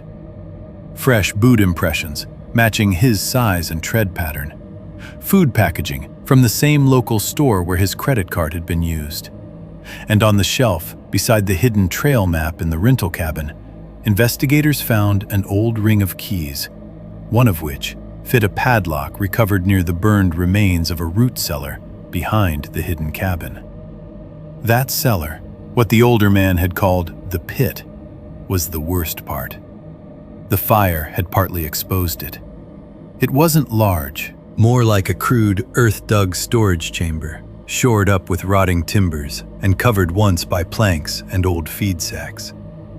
Inside, mixed with refuse, old bedding, bloody clothing, and animal remains, were additional human bones. Some old, some not old at all. Enough to tell investigators this had been going on longer than anyone wanted to say publicly. Maybe years, maybe longer. They never charged Greg with the murders, at least not while I was following the case. He was charged with obstruction and a list of other things related to the property and withholding evidence. Marlon, the older man, was never found. The sheriff's department put out statements asking for information and later quietly stopped mentioning him by name. The surviving woman disappeared from public view after the hospital. The rental was removed from every platform within 48 hours. I drove home after giving my statement the next day. I should have stayed at a motel, but I didn't want one more night in Montana. I wanted interstate lights, truck stops, other people, chain restaurants, anything ordinary and loud and overlit. I made it as far as Missoula before I had to stop because my hands wouldn't stop shaking on the steering wheel. I checked into a roadside motel next to a diner and pushed the dresser in front of the door before I could sleep. I woke 3 times convinced I smelled wood smoke and blood. For months afterward, I could not enter a vacation rental without first checking every outbuilding, every trail on satellite view, every county parcel line I could find online. I still don't like properties with private wooded access. I still don't trust hosts who use phrases like rustic experience and off-grid charm. Those words feel diseased to me now. But the worst part happened 6 months later. By then, spring had gone and the story had mostly faded from local news. My life had resumed the shape it had before, at least from the outside. One Thursday after work, I came home to my apartment and found a padded envelope in my mailbox with no return address. Inside was the cheap flashlight I had bought at the general store before driving to the cabin. Same package, same batteries taped to the cardboard backing. There was dirt packed into the ridges of the handle, and wrapped around the flashlight with clear tape was a strip of paper torn from a lined notepad. On it, in pencil, were 5 words. There was never only one. I took it to police. Nothing usable. No prints, no camera coverage that showed who left it. I never found out whether the note meant there had always been more than one hidden cabin, more than one victim, more than one man involved, or more than one place like that scattered through those woods. Maybe all of it. A year later, I was driving through northern Idaho for work and passed a trailhead with a faded Forest Service sign and 2 pickups parked crooked in the gravel. Men in orange vests were talking beside one of them, rifles in hand, laughing about something I couldn't hear. It was completely normal, harmless. Hunting season. America. Woods, trucks, men and guns and coffee thermoses and mud. And I had to pull over half a mile later because I suddenly couldn't get enough air. That's what people don't understand about the kind of horror that can happen in real places. It doesn't stay where it happened. It migrates into ordinary things. Porch steps, tree lines, unmarked paths, general stores, men speaking softly through a locked door, a flashlight beam moving between pines. Sometimes, even now, I dream about the hidden cabin before I opened the curtain and saw the woman's face in the window. In the dream, I'm back on the porch in daylight, looking in at the dust and the footprints, and I tell myself there's still time to turn around. The doorway at the back of the room is black enough to swallow all thought. Something is just beyond it, breathing slow, patient, almost curious. Then, from somewhere under the floorboards, I hear a knock. 1, 2, 3. And I wake up, already knowing the thing that scares me most is not that I found that cabin by accident. It's that someone had kept it hidden for years, within walking distance of a rental marketed as peace and solitude. Trusting that most people would stay on the marked trail, believe what the owner told them, and never look beyond the trees. Because that's all a place like that ever needs. A map with one path on it. And people willing to believe there isn't another one. Story 3. I found a campsite behind my cabin in Wyoming. The man living there had been watching me for weeks. I lived alone for almost 9 years in a cabin outside Dubois, Wyoming. And if you've never spent real time that far out, it's hard to explain how a place can feel both peaceful and predatory, depending on what you know. People romanticize it. They picture elk crossing meadows at sunrise, coffee on the porch, snow settling on pine boughs, maybe an old pickup warming up in the cold while a dog runs around the yard. And sure, some of it was like that. I had the kind of quiet most people only get for a weekend. No close neighbors, no traffic, no apartment walls trembling with strangers' music. On clear nights, I could stand outside and hear the river half a mile off if the wind was right. But isolation has a second face. When things are normal, it feels like freedom. When they aren't, it feels like being left out somewhere on purpose. My place sat off a county road, about 30 minutes from town if the road was dry, and closer to 45 if there'd been fresh snow or spring mud.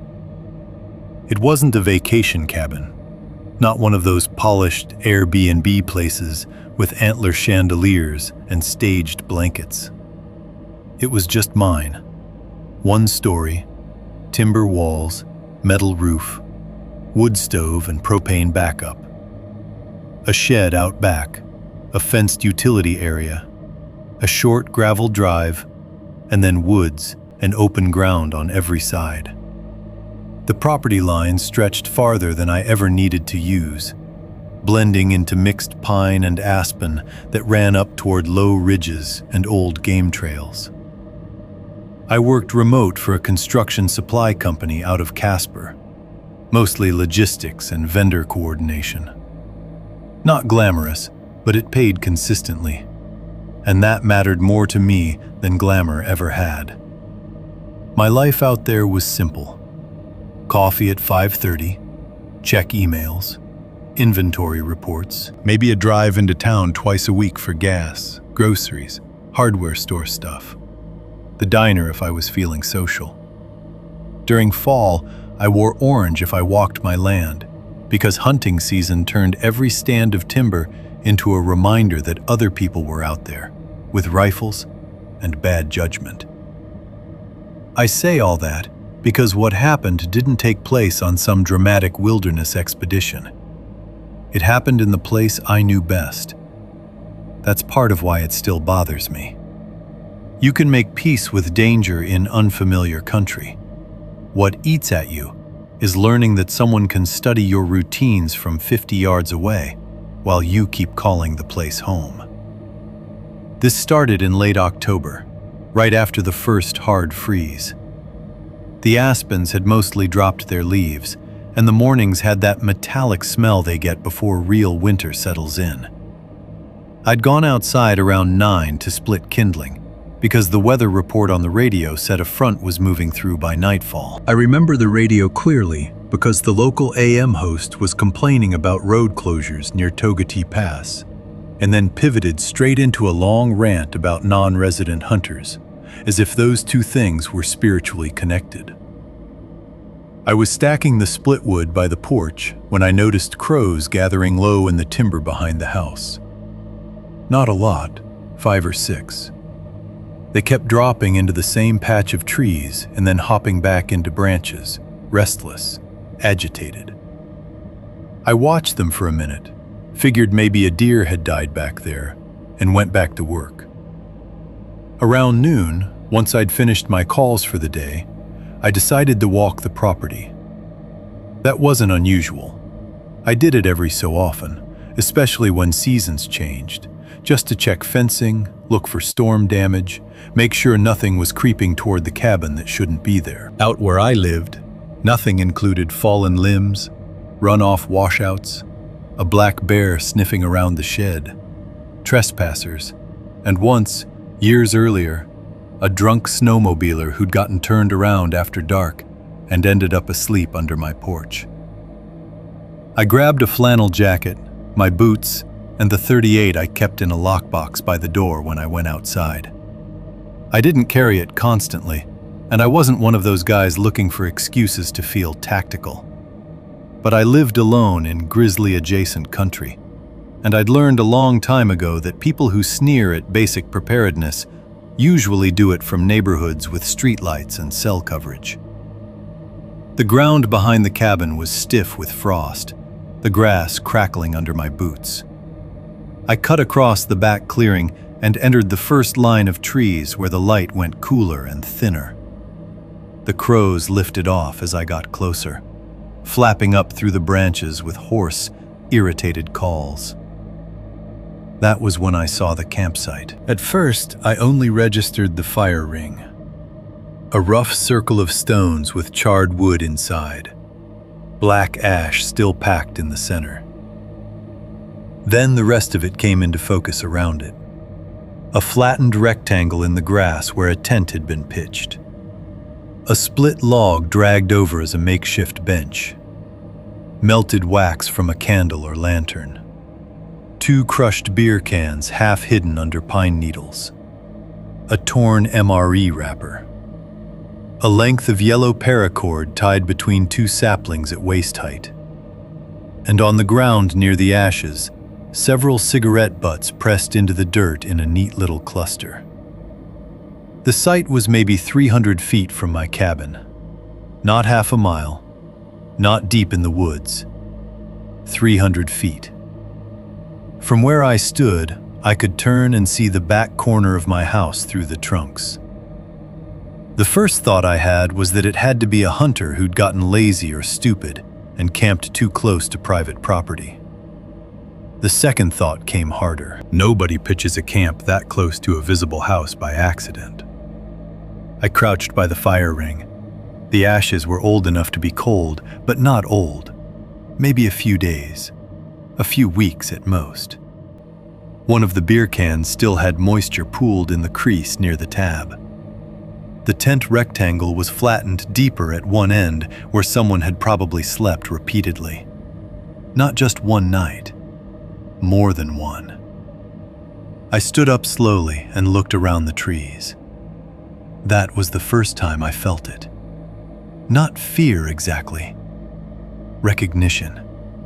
The ugly awareness that another person had been close enough to observe me without my permission, and I had no idea for how long. I spent the next 20 minutes walking wider circles through the surrounding timber looking for more signs. I found a game trail, old elk scat, and eventually a boot print in a patch of soft dirt where the frost hadn't hit as hard. Men's boot, lug sole, maybe size 11. Heading not away from the camp, toward my house. I followed it for maybe 30 yards before losing it in leaf litter. The practical thing would have been to head inside, call the county sheriff's office, and report a trespasser campsite on the property. I considered it, really did. But the more I thought about what I actually had, the weaker it sounded. A fire ring. Trash. Signs someone had camped, not signs they were still there. And when you live that far out, you learn law enforcement triages reality by urgency. A threat gets attention. Ambiguous weirdness gets a deputy when a deputy happens to be in the area. So I documented it instead. I took photos from different angles, including one showing my cabin visible in the background through the trees. Then I kicked apart the fire ring, scattered the half-burned wood, packed the trash into an old feed sack I found in the shed, and told myself that would be enough of a message to whoever had been using the spot. You were seen. Move on. That evening the weather rolled in just like the radio had promised. Wind through the trees. Light sleet rattling the windows. I locked the doors earlier than usual, pulled the curtains, and sat by the wood stove with a frozen pizza and the local news muttering low on the TV. I was annoyed more than scared. That's important. People always rewrite their own feelings afterward to make the danger seem obvious from the beginning. It wasn't.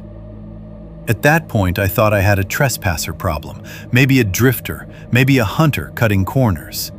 Bad enough, but still explainable. Before bed, I checked the back clearing with a flashlight from the porch. Nothing. No glow between the trees. No motion.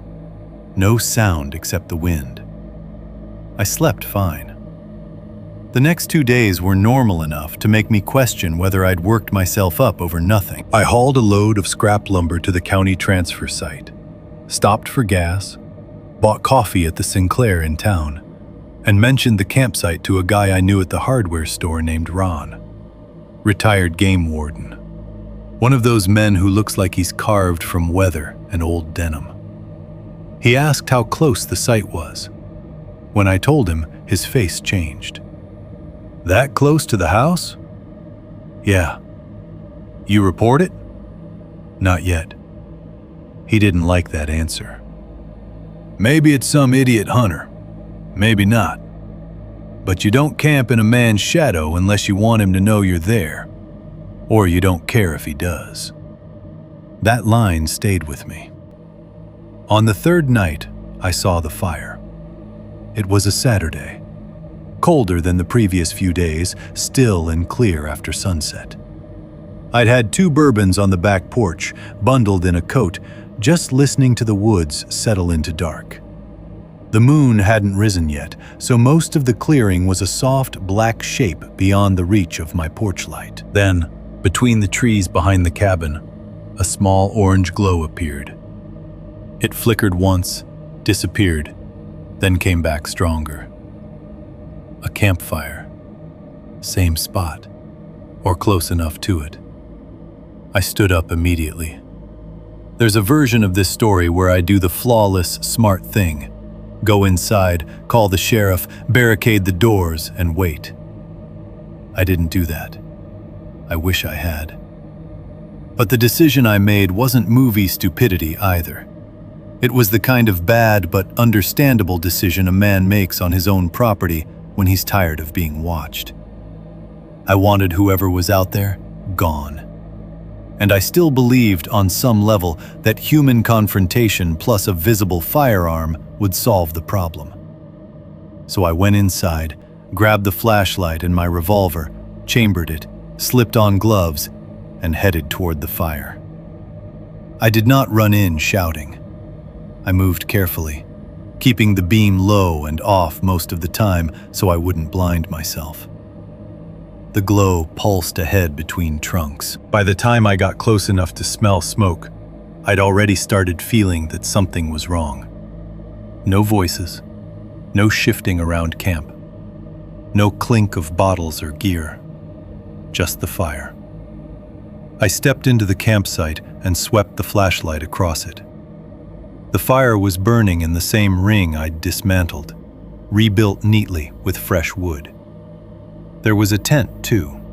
Canvas, dark green, low profile, the kind of small hunting tent one person could carry in a pack. But there was no one there. No one sitting by the fire.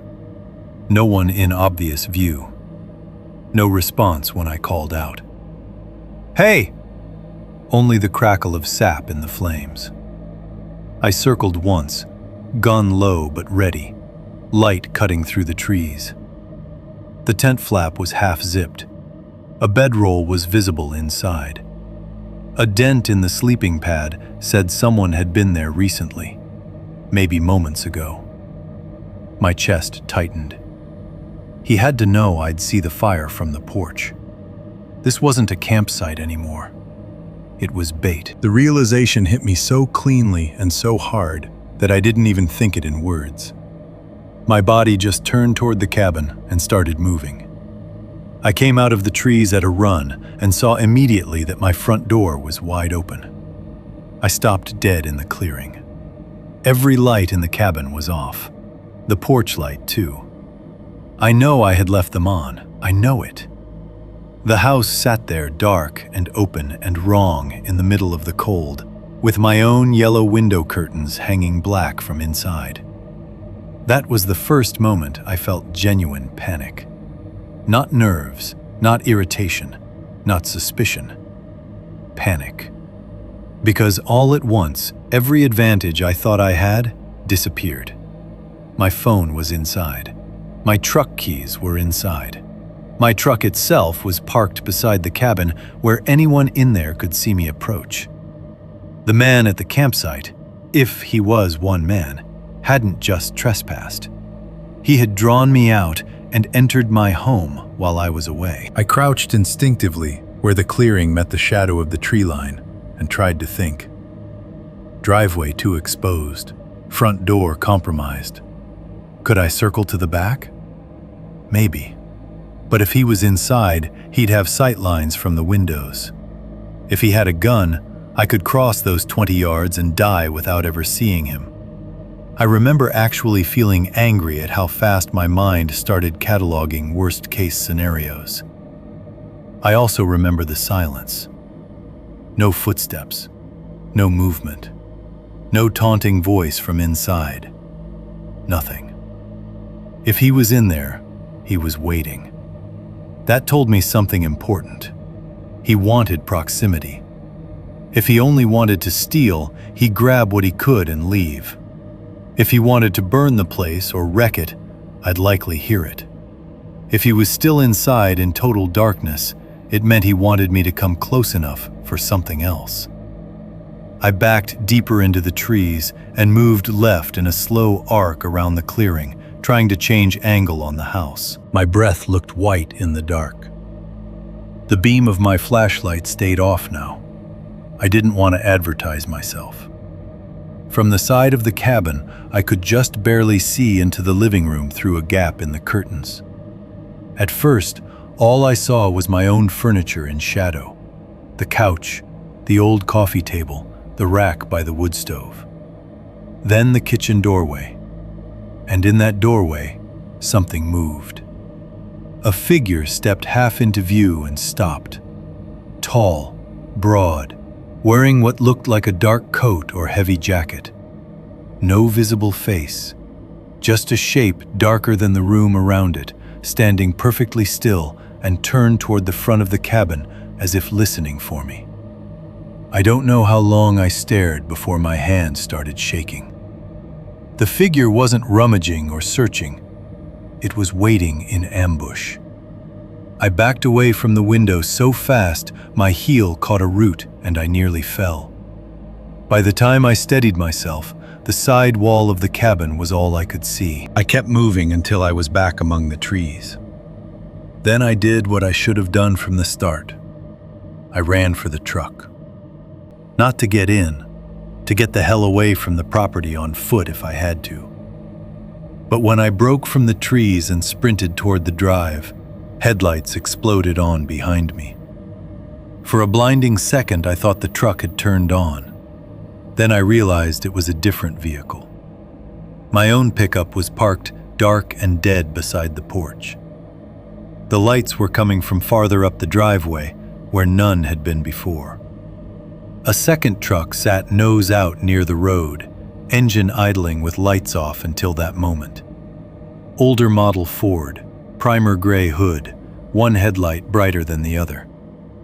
It must have rolled in while I was at the campsite and parked beyond the angle where I could see it from the house. 2 vehicles, which meant very likely 2 men. One in the house, one covering the exit. Every part of me went cold. The Ford's driver door opened and a man stepped out. He didn't run at me. He just leaned against the open door and said, in a normal, almost friendly tone, "You're making this harder than it needs to be." I changed direction instantly and went right, cutting wide behind my woodshed instead of toward the truck. A gunshot cracked from near the drive and dirt spat up by my left boot. Not a warning fired high. Low. Meant to miss close. I hit the back corner of the shed and flattened there, sucking air, revolver slick in my hand from sweat inside the glove. Voices drifted through the dark. "Don't let him hit County Road." "He won't." They were calm. That was maybe the worst part. Not adrenaline crazy, not drunk loud, calm men executing a plan they'd already thought through. I knew the land better than they did, at least I hoped I did, and there was one thing in my favor. Behind the shed, the ground dropped into a shallow drainage full of brush and deadfall that ran west toward a service road half a mile out. If I could make that line and stay low, I might be able to get clear enough to circle to old Mac Hensley's place a mile south. Mac was 70 if he was a day, but he had floodlights, 2 healers, and a shotgun he treated like family. I moved. Not running upright, just crouch running into the drainage and sliding the last few feet on loose dirt and leaves. Branches tore at my coat. Thorns snagged my jeans. Behind me, one of the men shouted when he heard the movement. A flashlight beam cut over the lip of the ditch. I kept going. The drainage stank of wet leaves and old mud. Fallen branches snapped under me no matter how careful I tried to be. Once I went to one knee in a patch of black water, cold enough to numb the joint instantly. The flashlight beam passed overhead twice. Then another from farther down slope joined it. They split up. I knew then I was in real trouble. You hear stories about people getting hunted in the woods, and some part of your brain thinks there has to be dramatic music, or ragged breathing, or cinematic chaos. The truth is uglier and more procedural. Sound travels weird. Your own body becomes a liability. Every branch you touch tells on you. Every decision narrows options you don't get back. I reached a bend in the drainage where an uprooted cottonwood created a kind of natural hide with its root ball half exposed and tangled in dirt. I slid behind it and finally let myself listen. Nothing for maybe 10 seconds. Then, from the slope above me, a dry voice said, "He's headed west." The second man answered from somewhere closer than I wanted. "He knows the low ground." "Then we pin him there." A flashlight beam swept across the root tangle inches above my face. I held still so hard my ribs hurt. The light moved on. Then there was another sound, one that made no sense for a second. A whistle. Single sharp note rising at the end. Not for communication between the two men, at least not only that. It sounded more like someone calling a dog. I waited. At first, nothing happened. Then, from somewhere back toward the cabin, came an answering noise. Not a bark, a harsh, wet cough choke that turned into something almost human, and then stopped. I had no framework for that sound. Fear tried to name it animal. Logic kept rejecting the names. I started moving again before I could think too much about it. The drainage narrowed and thickened with brush. I used both hands to push through willow stems and deadfall, gun tucked against my chest. The moon had risen behind clouds enough to silver the upper branches. Somewhere to my right, boots slid down dirt. Someone was descending into the drainage after me. Then something hit me from the left. Not full force, a glancing collision, but enough to spin me sideways into the bank. I fired reflexively. The shot deafened me in that enclosed little ditch. Dirt burst from the wall. A shape crashed through brush and vanished downslope with a frantic thrashing sound. Animal, I thought at first. Then I smelled it. Rot. Wet, infected flesh and old blood. And I saw, just for a second through the brush, a pale hand grip a branch before disappearing. Human hand. Too thin. Knuckles raw and swollen. I didn't wait to interpret it. I scrambled up the opposite bank, got tangled in brush, tore free, and broke into the timber above the drainage. Behind me, the men were yelling now, no longer calm. One shouted, "You stupid son of a bitch!" but I couldn't tell if he meant me or whatever had rushed me in the ditch. The trees opened slightly ahead, and I realized with a drop in my stomach that I had veered farther north than intended. Instead of the service road, I was coming up near the old line shack. The shack had been on neighboring federal grazing allotment years ago, then left to rot after the permit changed hands. Everyone around there knew about it. Half-collapsed little structure near a barbed wire fence line, no door, no real use except maybe teenagers drinking in summer or hunters taking shelter in a storm. I hadn't been there in years, but I knew roughly where it sat. It was not where I wanted to be, but it was cover. I angled toward it. When I reached the fence, I almost didn't recognize the place. The shack had been patched. Not fixed up, patched. Blue tarp over one section of roof. Boards scavenged from somewhere nailed across the lean side. A cracked solar lantern hanging inside the doorway emitted a dim, amber light. And in front of the structure, half hidden under a sheet of corrugated metal, were stacks of supplies. Water jugs, feed sacks, plastic buckets, a cooler. This wasn't a ruin anymore. It was a secondary camp, or a residence. A flashlight beam flicked through the trees behind me. I went low and moved along the outside wall to the open doorway, meaning to pass it and keep going. Then I looked inside. The interior was barely large enough for a cot and a crate, but somebody had made it into something more permanent. Blankets layered thick over the cot, hunting magazines, empty food tins, a propane camp stove, a 5-gallon bucket with a toilet seat clipped onto it, a milk crate full of tools and cheap motel soaps and batteries. Hanging from nails in the wall were things that had no reason to be there. A woman's red scarf, a child's sneaker, filthy and weathered, 3 sets of keys on assorted rings, and on the dirt floor beneath the cot, half visible in the lantern light, lay a human skull. Not clean white museum bone, yellowed, stained, with scraps of leathery dark tissue still clinging near the jaw hinge and tufts of brittle hair stuck to the back. I recoiled so hard I hit the wall. The skull rolled slightly and tapped against a beer bottle. That tiny sound was enough.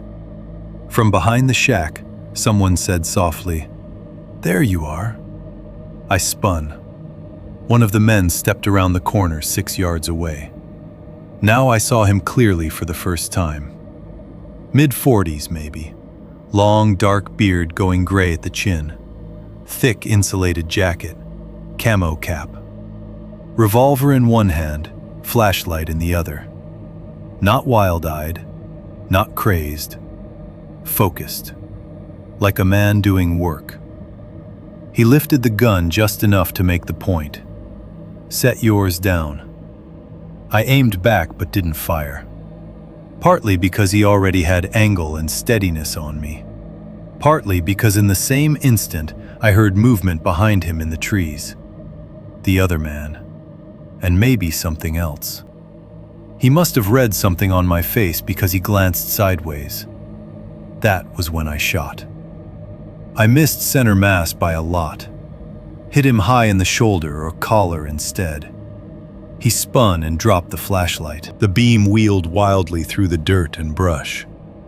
I turned to run and slammed directly into someone coming around the opposite corner. The second man was bigger. Heavy frame, shaved head under a wool cap, beard short and red. We hit hard enough to knock the wind out of me. My revolver went off into the dark.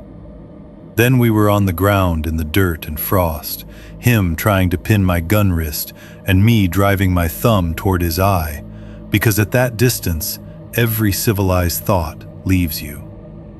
He bit me. Not metaphorically. Actually bit into the base of my hand, between thumb and wrist through the glove, hard enough to crush skin. I screamed and kneed him in the groin.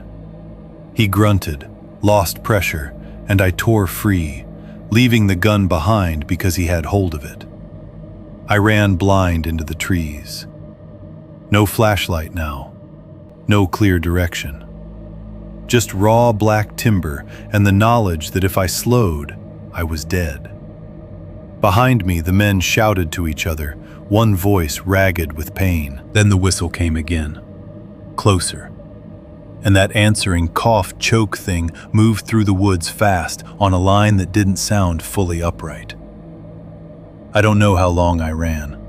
Long enough for my lungs to start locking up, long enough that blood from my bitten hand made my gloves slick and cold. Long enough that when I finally saw open ground ahead, I nearly sobbed with relief.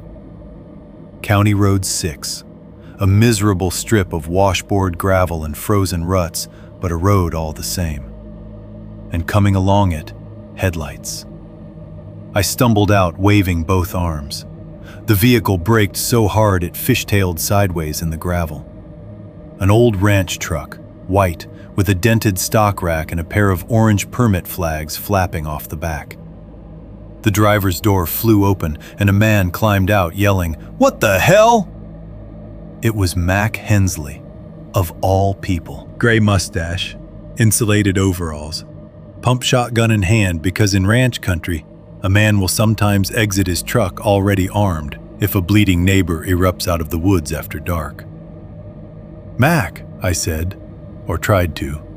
It came out more like a choke. "They're trying to kill me." He didn't ask stupid questions. He shoved me toward the passenger side and turned, leveling the shotgun toward the tree line. Two figures emerged briefly between the trunks and then stopped when they saw the truck, the lights, the gun. Mac shouted, "You boys take one more step and I'll stack you where you stand." They vanished back into the dark. For 3 seconds, nobody moved. Then from deeper in the woods, that other thing made its noise again. Mac's face changed. Not confusion, recognition. He fired one round into the trees. The blast rolled off the timber and echoed down the road. "Get in," he snapped. I got in. Mac backed the truck so hard it nearly tipped me sideways, then threw it into gear and drove straight to his place. As soon as we hit his yard, his dogs went ballistic. Floodlights snapped on. His wife June came out in slippers and a robe, saw me bleeding, and immediately turned into the kind of practical human being that saves other people's lives by refusing to waste time on panic. Sheriff's Department got called. So did EMS. I gave my statement at Mac's kitchen table with gauze wrapped around my hand and a deputy taking notes, while June kept trying to force coffee into me, and then realizing every time she offered it that my hands were shaking too badly to hold a mug. Deputy Collins was first on scene. Younger guy, square shoulders, serious, trying very hard to sound calm. 2 more units came later, then state wildlife, because I mentioned the animal not animal thing in the drainage, and nobody knew what category to put that in. They searched my property that night with spotlights and dogs. The camp behind my house was abandoned by then. So was the line shack. But abandoned doesn't mean empty. At the campsite, they found the rebuilt fire, the tent, food wrappers, and a cigarette butt with fresh saliva. Near my front door, they found boot prints and pry marks along the frame where someone had tested the lock before simply waiting for me to approach. In the driveway, they found tire tracks from the older Ford and eventually tracked them to a stolen truck ditched 10 miles away down an oil service spur. Inside my house, they found evidence the men had been there longer than I realized. Cabinet doors opened. My bedroom closet searched. A drawer in the bathroom pulled out and left slightly crooked.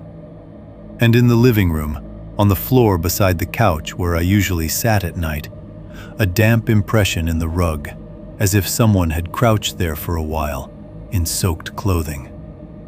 Waiting. The line shack was worse. I had to go with deputies the next day to identify property boundaries and confirm what was and wasn't mine. Dawn made everything uglier. not better. In daylight, the shack looked less haunted and more human, which is its own kind of horror. The skull was still there. So were other remains once they looked properly. Long bones tucked beneath the cot, 2 partial jaws, a box under the blankets containing assorted items that turned my stomach in a different way than bones had. Driver's licenses, motel key cards, women's jewelry, a child's plastic dinosaur, a cracked flip phone, old receipts from gas stations in Cody, Lander, Riverton, even one from Nebraska. The kind of debris that only means something when it all appears together. Deputies also found photographs, not printed professionally, just cheap drugstore prints and a few Polaroids curling at the edges. People at trailheads, people at gas pumps, a waitress outside a diner smoking on break, a teenage-looking couple unloading a cooler from a Jeep. My cabin, shot from different distances and angles through the trees. One photo showed me standing on my porch in thermal underwear early one morning, holding a coffee mug and yawning toward the sunrise, totally unaware someone had been close enough to frame me from the tree line. Another showed my truck in the driveway with the date stamped in the corner from almost 3 weeks before I found the campsite. That was the moment the situation changed for me emotionally. Until then, I had been reacting to an attack. Those photos proved I had been studied. The line shack also contained enough blood evidence to turn everything into a major scene. Old stains blackened into the floorboards, newer reddish smears on the cot frame and on a length of rope nailed to one wall. In a shallow trench behind the shack, investigators found animal carcass remains mixed with what forensic teams later told me were human remains from more than one individual. I'm not going to pretend I saw all that firsthand. I didn't. Some of it I learned later from detectives. But I saw enough. White bone ends in dirt. A hand with the fingernails still yellowed and attached to shriveled skin. A section of spinal column dragged partially from the trench by scavengers. Things you don't unsee. The 2 men were identified within 48 hours. Brothers, technically cousins maybe. Law enforcement explained the family tree twice, and I still didn't care enough to keep it straight. Both with records. Burglary, poaching, meth, assault, unlawful firearms. One disappearance they'd never pinned cleanly. Men who floated county to county, living in vehicles, sheds, seasonal work camps, whatever could be turned into shelter. Their names don't matter much to me now. I still think of them as the bearded one and the red one. What mattered was what investigators suspected. They believed the men had been using remote camps and abandoned outbuildings near trail corridors and rural homes as staging sites for theft, ambush, and possibly worse, for years. Hunters, isolated homeowners, travelers who pulled off the road, maybe even people lured by vehicle trouble. The collection of IDs and keepsakes pointed in too many directions at once. But there was another piece to it. The thing in the drainage, the whistle, the coughing answer. At first, deputies assumed it was a dog or a wounded animal the men kept around camp. Then one of the canine handlers found a narrow dugout hidden under tarp and brush behind the shack, more burrow than kennel. Inside were blankets, bones, chains, and human waste. There was blood on the chain. Hair, too. Human hair. And one length of leather collar, modified with buckles cut from a backpack strap. They didn't say much about that part officially.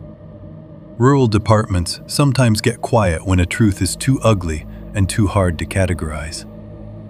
My own understanding only formed later, from fragments. Months before what happened to me, a transient woman had disappeared outside Thermopolis. Then a seasonal worker out of a trail maintenance crew went missing near the forest boundary west of town. Neither case got much traction at first because both involved people who, in the cold language authorities use, had unstable circumstances. Not enough immediate pressure, not enough eyes. I can't prove the men took them, but I know what I saw in that ditch. A pale hand, a human shoulder maybe. Something moving low and wrong at their command, and then, perhaps, no longer fully at their command. Sheriff Bell, who took over the case after the first 2 days, was blunt in the careful way experienced cops can be. He said, "We have evidence they held at least one person in conditions consistent with prolonged captivity." When I asked whether that person was still alive in the woods that night, he held my gaze too long before answering. "We don't know." That answer was worse than certainty. Search teams spent 6 days combing the surrounding timber, drainage, service roads, and old cabins farther up the allotment. They found the abandoned Ford. They found 2 hidden cache spots with canned food, ammunition, and blankets. They found one of the brothers' blood on brush where I'd hit him near the shack. They found tracks leading into a ravine and then vanishing on rock. They found nothing conclusive for the other presence. No body, no living captive, no closure. The bearded one was caught 3 weeks later outside Casper after trying to steal gas with stolen plates on a different truck. He took a deputy's hand off balance during the arrest and got his jaw broken for the effort. The red one vanished for almost 8 months before a traffic stop in eastern Montana uncovered him using a dead man's ID. Both men denied trying to kill me, denied being in my house, denied the line shack was theirs, denied knowing anything about the skull, the bones, the IDs, or the photographs. One of them smiled through split lips in an interview room and said maybe people leave all kinds of things in old buildings if you know where to look. The line that kept me awake, though, came from a different part of the investigation. Sheriff Bell asked whether I had ever heard noises under my cabin at night in the weeks before the attack. Scratching, shifting, soft impacts, anything like that. I said maybe once or twice, but nothing that stood out. Old cabins make sounds. Mice do too. He nodded and then told me one of the deputies had found evidence of repeated access to the crawl space beneath my house. A section of lattice on the far side had been removed and put back multiple times. In the dirt under the floor joists were flattened spots, food wrappers, and the wax drippings of a candle or small lantern. One beam had a cluster of fingernail gouges at shoulder height, where someone or something had apparently braced there. They had been under my house. Maybe not that night alone, maybe before, maybe often. That knowledge changed my relationship to sound permanently. For the next several months, every creak of settling wood, every squirrel on the roof, every branch brushing siding after wind, every pipe knock in winter, none of it was just noise anymore. All of it came preloaded with the possibility of a body pressed low in the dark beneath me. I moved out before Thanksgiving. Not because the sheriff told me to, not because the cabin couldn't be secured. Deputies helped me install better floodlights, reinforced locks, even trail cameras around the property. Mac and Ron both offered to check in. Rationally, maybe I could have stayed, but that place was done with me. Movers packed what I couldn't haul myself. The rest I loaded into a U-Haul and took to a rental house outside Lander, where I spent the first month sleeping with the TV on and the bedroom light burning in the hall. The bite wound on my hand got infected and left a crescent scar I still have between thumb and wrist. My revolver was recovered near the shack, with one round spent and blood on the grip that wasn't mine. The criminal cases dragged. They always do. There were forensic delays, motions, county transfers, federal interest because some of the sites crossed public land. All the usual machinery of a system slower than trauma. A prosecutor called me twice for testimony prep, and once to warn me that defense attorneys might try to frame me as a paranoid rural homeowner who escalated a trespass situation into gun violence. That part didn't surprise me. Monsters don't stop being manipulative just because they wear jail uniforms. What did surprise me was how incomplete the official story remained even after indictments. There were homicides they could not yet tie to the men conclusively. Property found at the shack linked to persons never reported missing. Biological evidence from the dugout and the drainage that suggested prolonged human habitation, but not a clear identity. And always, that unanswered question of whether there had been a captive in the woods the night I ran. About a year later, I thought I was getting better. That's usually when the next thing happens. I was living in Lander by then, in a modest place near the edge of town. Neighbors across the street, porch light from next door spilling into my driveway, a grocery store 5 minutes away. Safety through density. That had been the idea. One rainy night in early November, almost exactly a year after the campsite, I woke around 2:10 a.m. to a noise I couldn't place. Not loud, just wrong. A soft metallic clink from outside, followed by a wet dragging sound. I lay there frozen, staring into the dark. The sound came again, closer this time, from the carport. I did not leap out of bed like an idiot. I stayed still, listened, and then reached slowly for the pistol in my nightstand. Different gun, different house, same pulse in my throat. I eased to the window and pulled the blind aside 1/2 inch. Rain silvered the driveway. At first I saw nothing. Then the motion light clicked on. Something low stood near the front wheel of my truck. Not a dog. Too narrow through the shoulders. Too human in the shape of the back. It was crouched with one hand on the wet concrete and one pressed to the side of the tire as if steadying itself. The head lifted into the light. Patchy hair, pale face, one eye reflecting wrong. My whole body locked. It stayed there only a second or two before moving out of the light and into the dark beyond the carport with an uneven, scraping gait. I didn't go outside. I didn't call out. I called 911 and waited with the gun in both hands until officers arrived. They found no one, but under the passenger side of my truck, placed carefully against the wheel, was an object wrapped in wet feed sack cloth and tied with yellow paracord. Inside was a deer jaw, fresh enough that tissue still clung to it, and looped through the teeth was my old house key, the one from the Wyoming cabin. I had never recovered it after moving. That was the point where whatever distance I'd built between past and present collapsed completely. Someone had followed me, or something had. Police took the object. Evidence went nowhere. No useful prints. Rain ruined what tracks might have existed.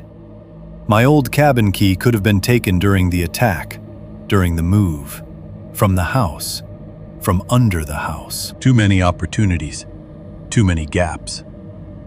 That's how terror survives scrutiny. It doesn't need an impossible explanation. It only needs enough possible ones that none of them feel safe. I sold the Wyoming cabin that spring at a loss to a man from Cody who wanted a hunting place and didn't ask many questions beyond what had to be disclosed legally. I told him more than I was required to. He bought it anyway. Some people hear danger and translate it as discount. A few times since then, I've thought about driving back out there, just to prove to myself the land is only land again. trees, wind, old mistakes. Nothing mystical. Maybe even to walk the property line in daylight and see the place where the campsite had been until it becomes just dirt in memory. But I never do, because I know two things now that I didn't know before. The first is that predatory men can turn any remote place into a trap if they have patience and enough darkness to work with. The second is worse. Sometimes what they keep in those places does not stay neatly inside the role they intended for it. I still hear that coughing whistle answer sound in dreams. Sometimes in the dream, I'm back in the drainage and it hits me from the side again. Only this time, I manage to see the face before I wake. It's not animal. Not fully. It's the face of someone starved down to angles, skin cracked, lips split, eyes bright with the kind of fear that turned feral long before help arrived. A person weaponized by captivity and then left loose in the woods when everything went bad. And sometimes, on the worst nights, the dream changes. In that version, I don't find the campsite first. I find the crawl space under my house. I'm on my hands and knees in mud and old insulation, shining a flashlight ahead between the joists. I see food wrappers, wax drippings, dirty blankets. I see scratch marks in the wood. Then the beam lands on a pair of eyes reflecting at the far end, not attacking, not moving, just watching me the way I now understand I had probably been watched for weeks. Waiting to see whether I recognized that by the time I discovered the sign of it, it had already been much, much closer than I wanted to believe.